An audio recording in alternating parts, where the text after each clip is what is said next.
the computer cannot really decide. It's saying it's a very difficult position with attacking chances for both players, moving up and down with that eval bar on the left side, Can I even as tell you it a cool just line keeps that I thinking. noticed, Yoon? Like if white plays a6, black plays bishop e6, very important little finesse there, because if black would have played b6, the queen would have come into d5 and to b7. That's a kind of important attacking idea for white. But and that's probably why Carlsen decided not to play pawn to a6. And once again, we see that plan you mentioned, Irina, the bishop coming in to force white's queen away from the middle of the board.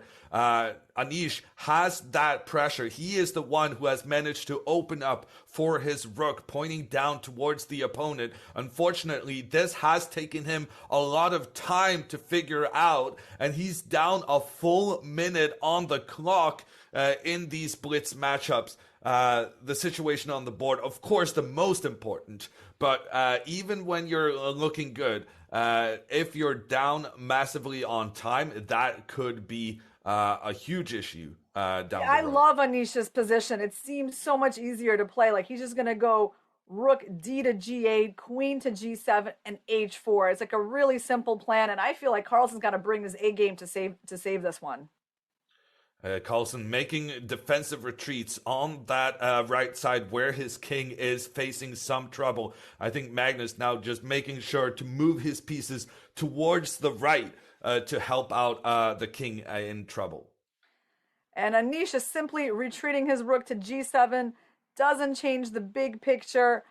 He's going to double up his rooks on that file.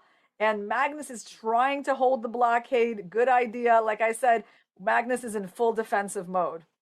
But Anish strikes on the left side. He's been completely focused on the right side. Now he shifts his attention, getting his knight up into a dominating position. Then he's going to get potentially his bishop involved as well. Anish is trying to make his breakthrough. And look at the eval bar. The eval bar is loving Anish's play so far. However, he's down to just 19 seconds on the clock. He's been finding all the right moves, but it's taken him so much time. Yeah, that's where it's going to be a dangerous territory for him, right? He has a great position and he knows that, and he's going to try to win. But on the other hand, the person who's better often needs to think more to find the precise moves. And Carlsen mixes it up with a very cool exchange sacrifice in the middle of the board, giving up his rook for black's bishop and trying to get the beautiful f5 square for his knight. And I think, yeah, Carlsen is going to win this. Even though the computers hate his position, just the placement of the knight combined with the fact that Anish is running out of time, I think Magnus is going to win this despite having a bad position. I agree. That is a very possible outcome. I mean, at least white has managed to change the trajectory of the game. And, now instead of enjoying his attacking position, Anish has to figure out how to deal with this powerful knight on f5 and like what has happened to his attack on the king side. It's disappeared. So I do feel that Carlsen has practically done very well for himself here.